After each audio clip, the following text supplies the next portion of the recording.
اسلام کی بنیاد کلمہ طیبہ لا الہ الا اللہ محمد الرسول اللہ صلی اللہ علیہ وسلم کے 2 حرفی عہد پر رکھی گئی ہے۔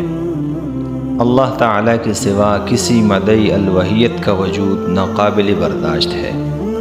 اسی طرح محمد الرسول اللہ صلی اللہ علیہ وسلم کے بعد کسی مدعی نبوت کی بساط نبوت پر قدم رکھنے کی گستاخی بھی لائق تحمل نہیں۔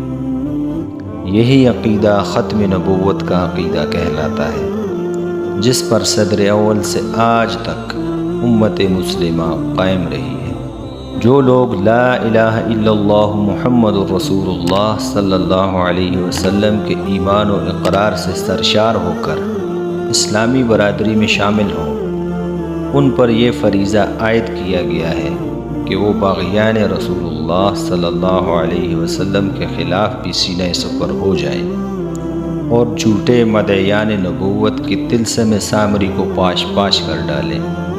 اسی فریضے کا نام تحفظ ختم نبوت ہے، اور تاریخ شہادت دے گی کہ امت مسلمہ نے کسی دور میں بھی اس فریضے سے تغافل نہیں کیا۔